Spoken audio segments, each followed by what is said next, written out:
भर्ती हो चुके हैं, जिनमें से ज्यादातर छोटे बच्चे हैं। यही नहीं, यह बुखार कुछ बच्चों के लिए जानलेवा साबित हो चुका है। अभी भी जिला अस्पताल में मरीजों के आने का सिलसिला बदस्तूर जारी है। सन 2012 में 168 मरीज हमारे अस्पताल में भर्ती हुए हैं। नहीं, इस साल तो किसी की मौत नहीं हुई है।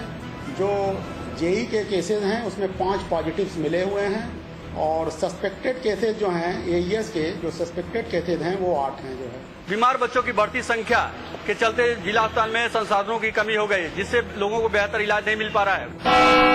बुलंदशहर में फर्जीवाड़े की नई कहानी सामने आई है।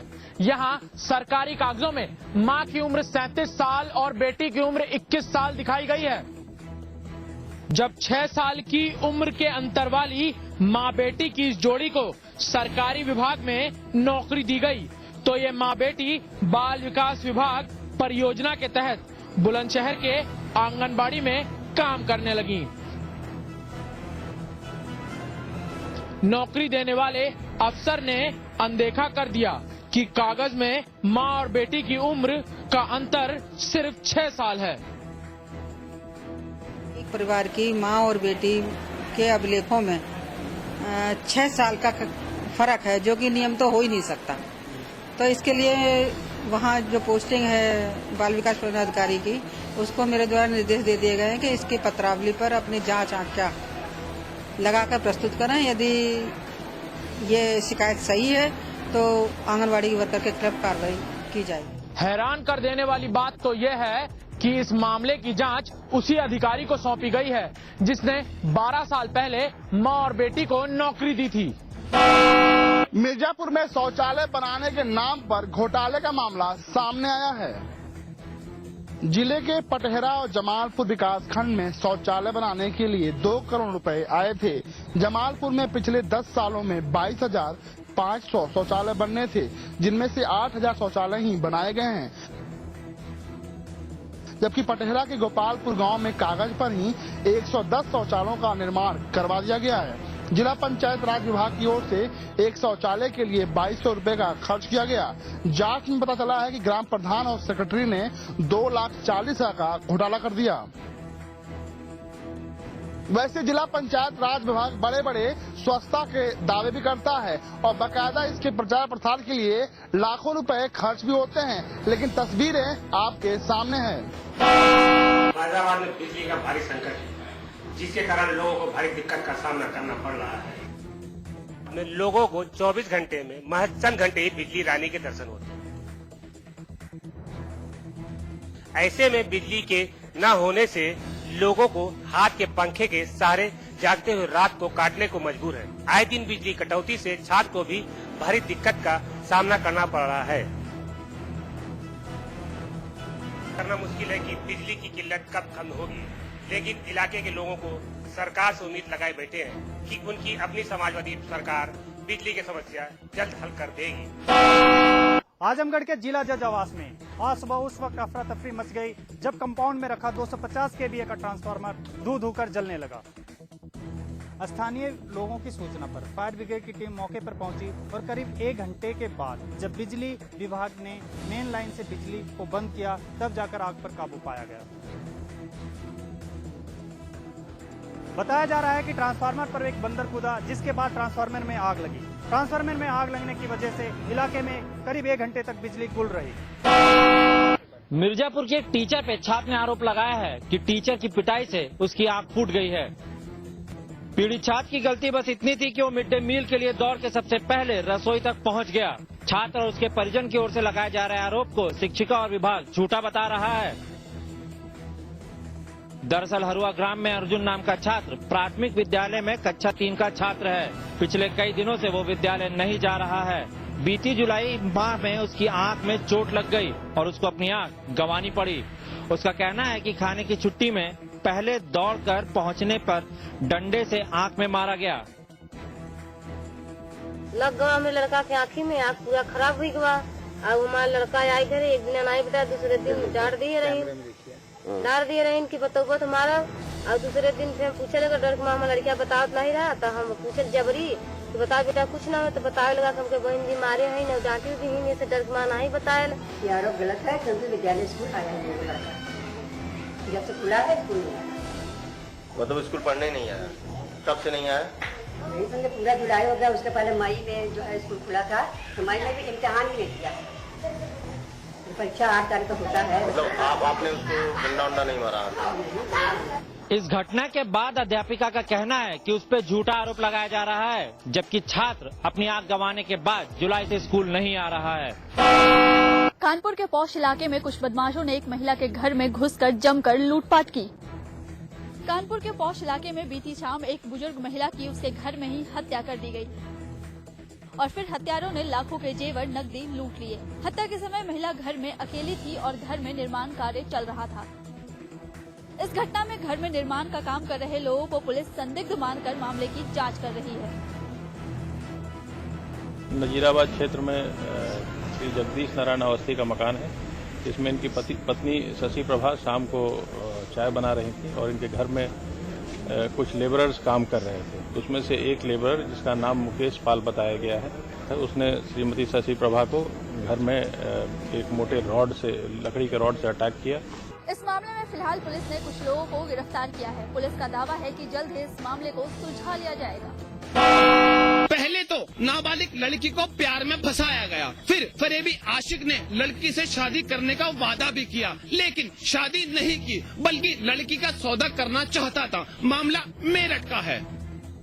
मेरठ के मेडिकल कॉलेज अस्पताल के बिस्तर में पड़ी ये लड़की बुरी तरीके से झुलस चुकी है। इसका जिम्मेदार कोई और नहीं, इस लड़की का फरेबी आशिक है, जिसने लड़की की ये हालत की है।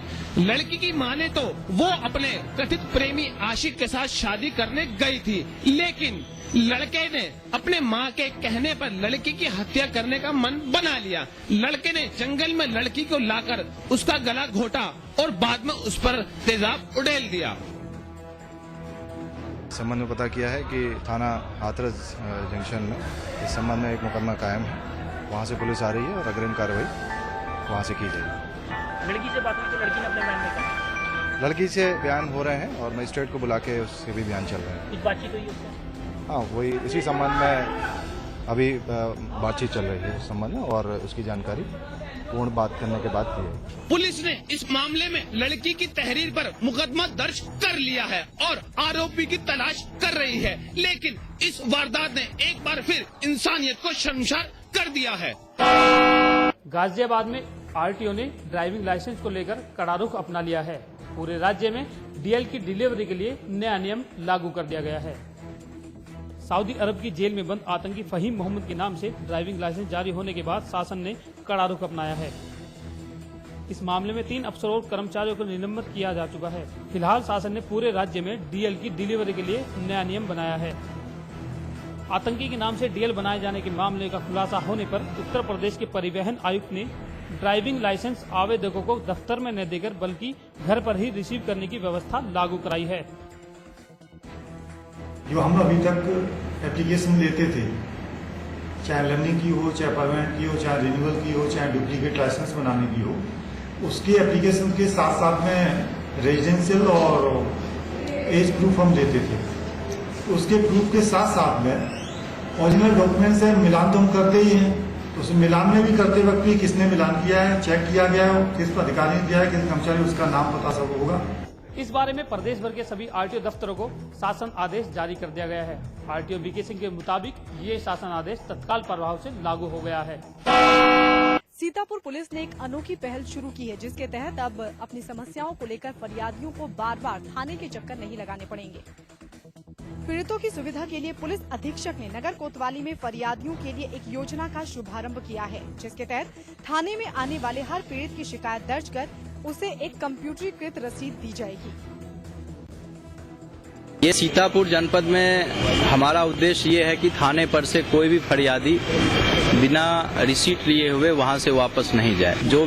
जो सहायक दिवसाधिकारी हमारा है, जो भी जितनी अधिक शिकायत दर्ज करेगा जनता की, उसको हम सम्मानित करेंगे। सबसे अच्छी बात ये है कि सबसे ज्यादा शिकायत दर्ज करने वाले सिपाही को पुलिस अधीक्षक इनाम भी देंगे।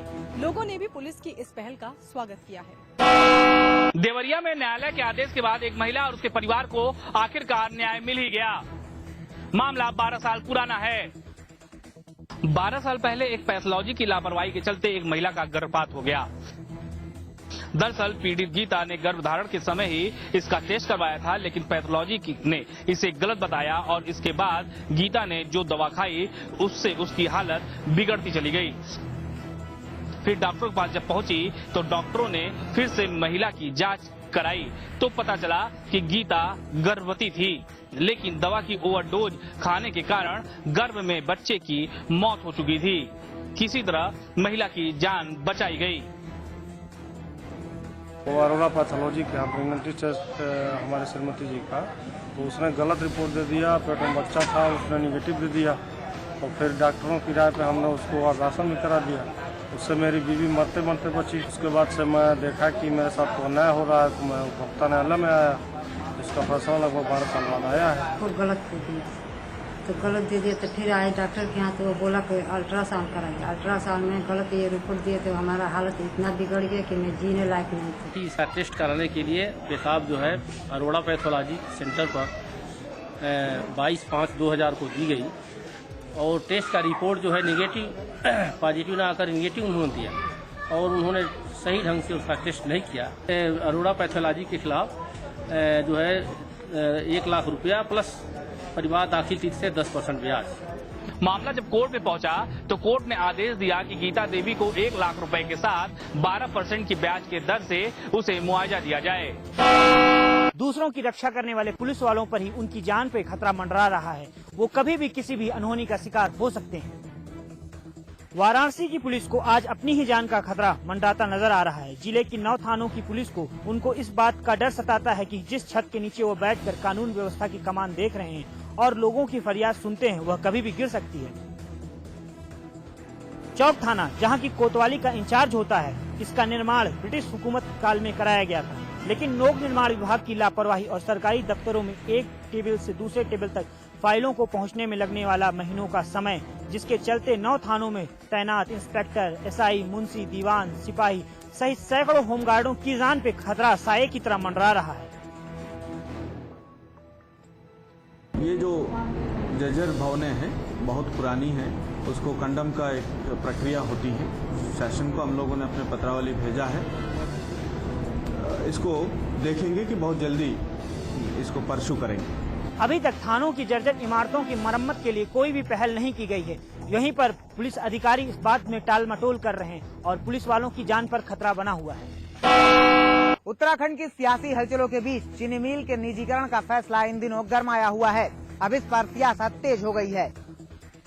एक तरफ सरकार का जहां दावा है कि किच्छा, सितारगंज, नादेही और डोईवाला चीनी मिलों को पीपीपी मोड में दिए जाने से सूबे के किसानों का भला होगा, वहीं दूसरी तरफ सरकार के इस फैसले से सूबे में विरोध के स्वर तेज हो गए हैं।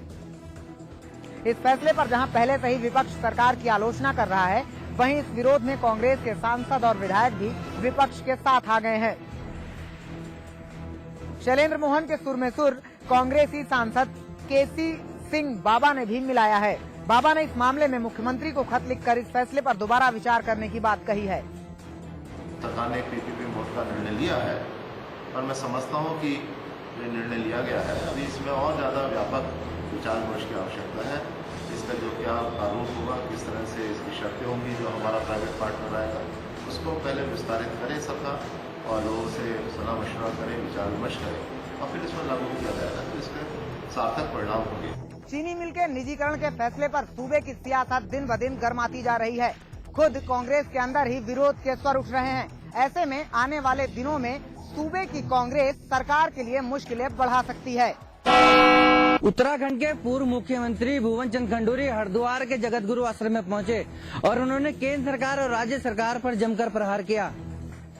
उत्तराखंड के पूर्व मुख्यमंत्री खंडूरी मानते हैं कि प्रधानमंत्री को अपनी जिम्मेदारी को समझकर नैतिकता के आधार पर इस्तीफा देना चाहिए। खंडूरी उत्तराखंड सरकार के कामकाज से भी असंतुष्ट हैं और वो मानते हैं कि प्रदेश में राजकर्ता और भ्रष्टाचार का माहौल है। उनके मुताबिक जब सरकार के ही 3 विधायक उनके खिलाफ हों तो प्रदेश का विकास कैसे संभव है। टिहरी लोकसभा उपचुनाव और चुनाव में उम्मीदवार के नाम जाने पर उनका कहना है कि नाम दिए गए हैं और जिनका नाम तय है वही चुनाव लड़ेगा।